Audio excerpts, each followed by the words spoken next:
No vídeo de hoje, Por Dentro do Carnaval, um texto escrito por Miguel Vaz e publicado no jornal Mensageiro da Paz em março de 1984.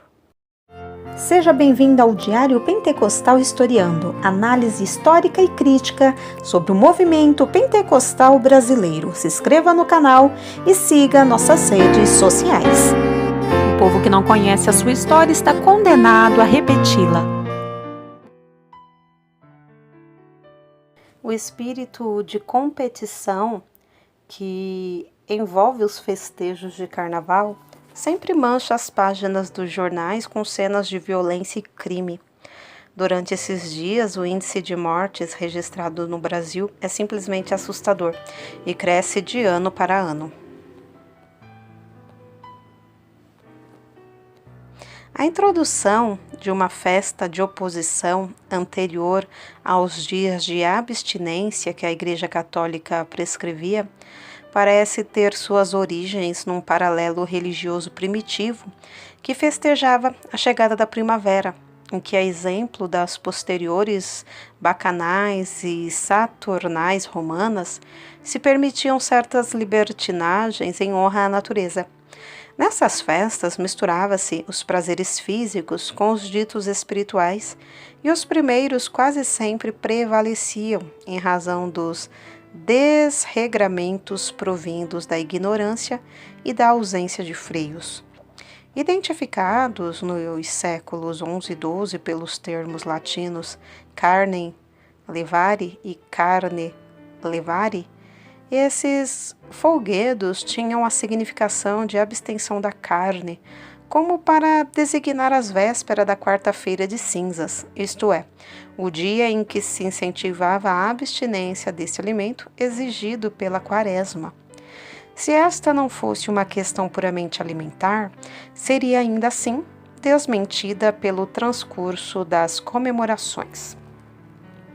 Conceito: o carnaval é constituído de festividades populares promovidas habitualmente nos 3 dias anteriores ao início da quaresma, do domingo da 50ª até a terça-feira gorda. Ao lado do caráter festivo de que se reveste, caracteriza pelo disfarce, pelas danças, cantigas e pela permissividade. Ao tempo em que começava a restringir-se na Europa, fim do século XIX e princípio do século XX, o carnaval firmava-se no Brasil como festa popular.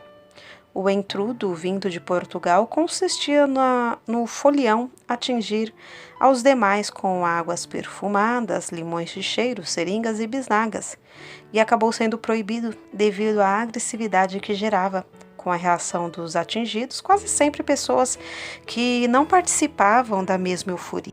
Zé Pereira.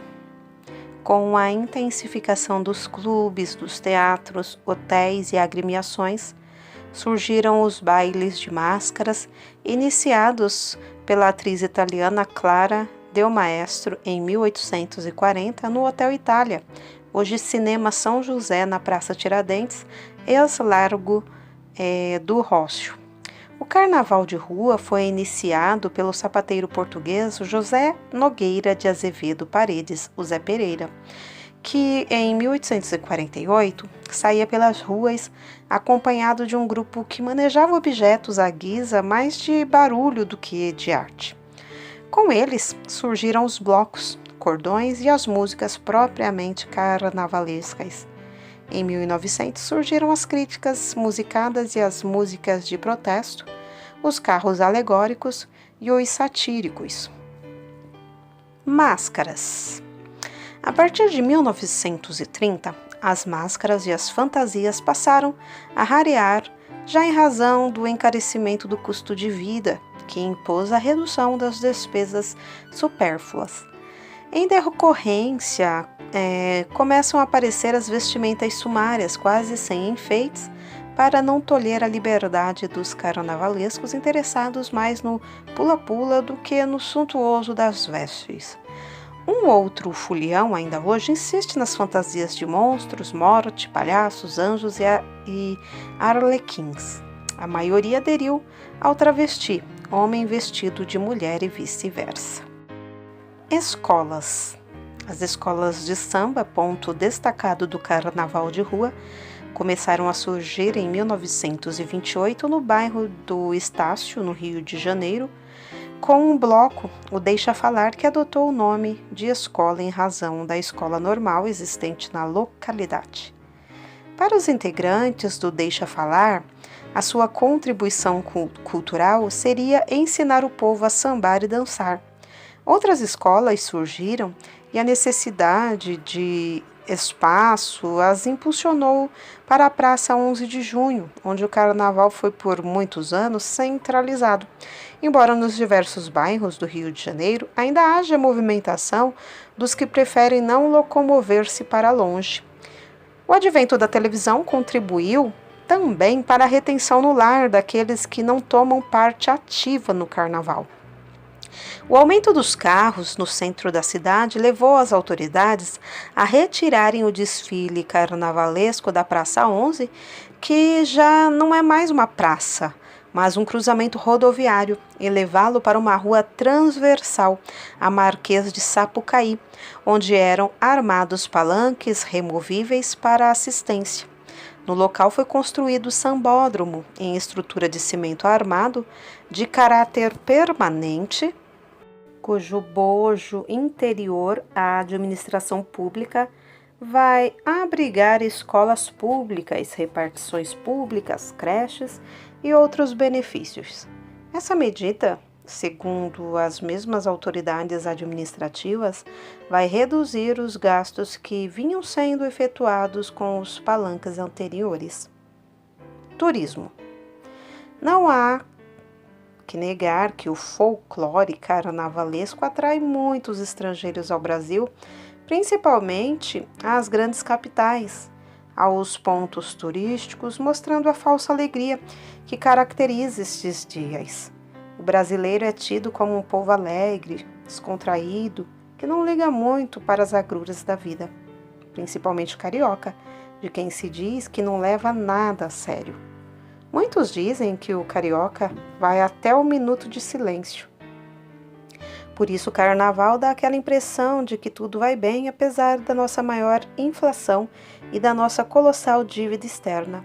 É assim que o nosso povo é visto e quer continuar sendo visto, aparentemente, isento das misérias verificadas em alguns países, onde a guerra e as revoluções são permanentes e o povo vive sob o tacão de ideologias destruidoras. Efeitos danosos. Mas a ótica complacente que pretende mostrar o carnaval como uma festa do povo e para o povo, não mostra, porém, os efeitos danosos que a euforia, os cânticos, o luxo, em certos casos, escondem durante as honrarias ao rei Momo. Este extravasamento lúdico, essa cantoria toda, fica nesses 3 dias a serviço de forças satânicas. No seu contexto, o carnaval causa uma série de prejuízos morais e materiais, arrastando gente nova e gente velha, pobres e ricos, mestres e analfabetos, patrões e subalternos para o abismo. Violência. O espírito de competição que envolve os festejos de carnaval sempre mancha as páginas dos jornais com cenas de violência e crime. Durante estes dias, o índice de mortes registrado no Brasil é simplesmente assustador e cresce de ano para ano. A mortandade infantil ocorre devido ao abandono dos filhos pelos pais, em casa ou na rua, para que estes possam divertir-se sem qualquer impedimento. Os crimes passionais, por diversos motivos, todos ligados direto ou indiretamente ao carnaval, aumentam consideravelmente nesses dias. Crimes contra o pudor e promiscuidade.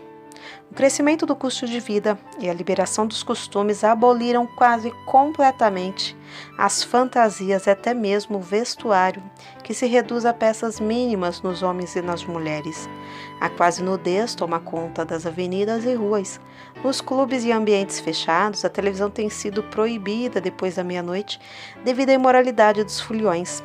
E isso nas mais altas classes, pois só elas podem pagar os astronômicos preços da entrada e do que se consome no interior desses ambientes. Aonde a televisão não vai, a coisa parece ser muito pior.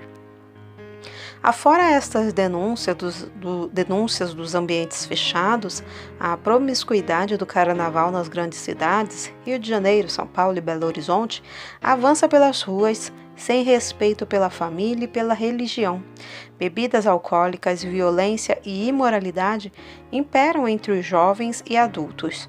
As cenas que podem ser presenciadas até pelas crianças nas ruas, jardins, praças e nos transportes são indescritíveis. Drogas. Desse ambiente de irresponsabilidade, aproveitam-se os vendedores de bebidas, os atravessadores de toda espécie de drogas, os praticantes de lenocínio e de outras irregularidades que, em seu comércio malsão, visam com prioridade a juventude. E tudo isso sob música estridente, sob os batuques ensurdecedores nos salões luxuosos ou nos antros disfarçados em clubes, numa falsa alegria, da qual todos procuram tirar o maior partido.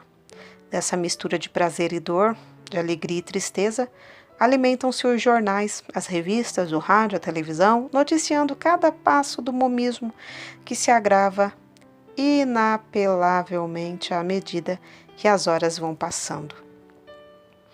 As famílias.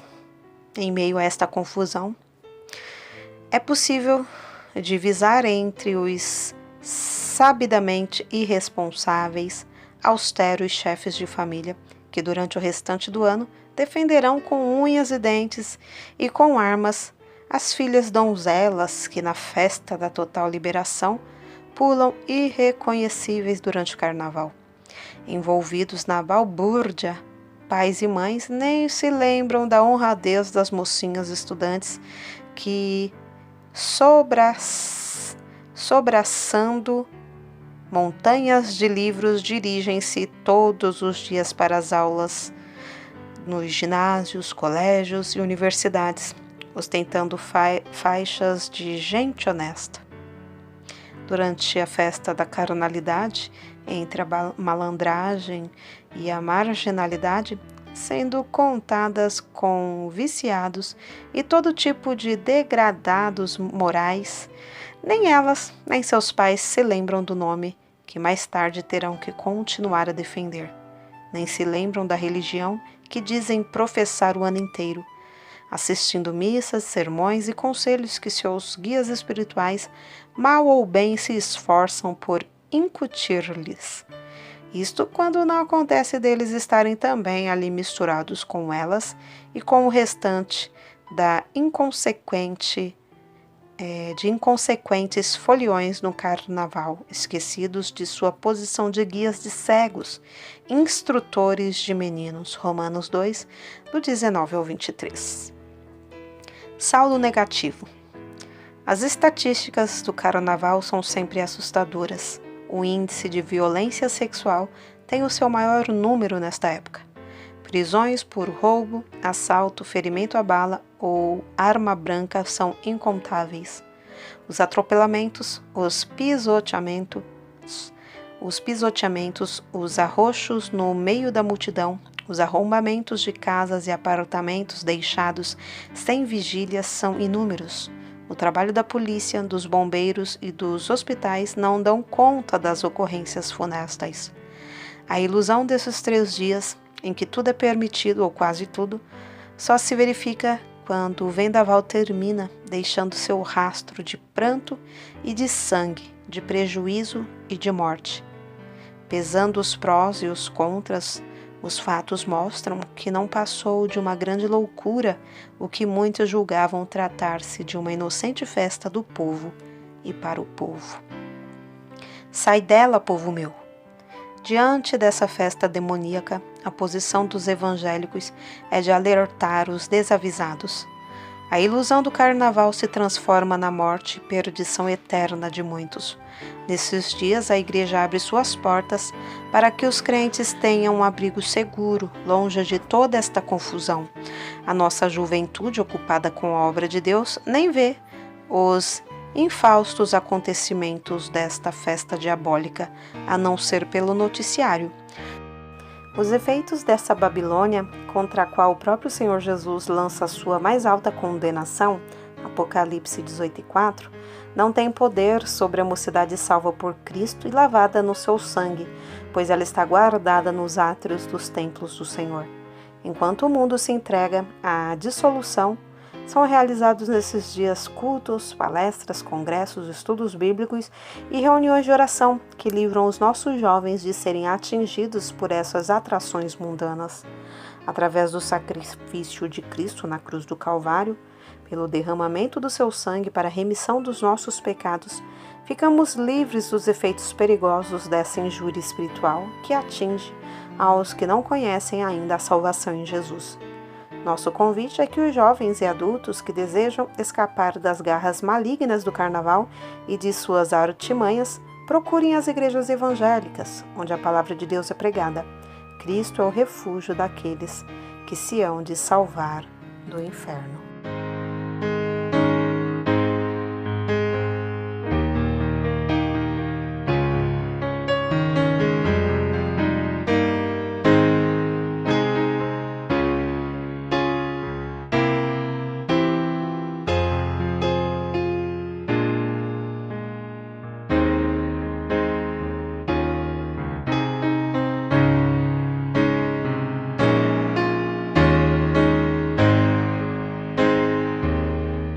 Porque nada podemos contra a verdade, senão pela verdade. Segunda carta aos Coríntios 13:8. Se você gostou do conteúdo deste vídeo, se inscreva no canal, deixe o seu joinha, compartilhe e ative o sininho para receber do YouTube as notificações dos novos vídeos.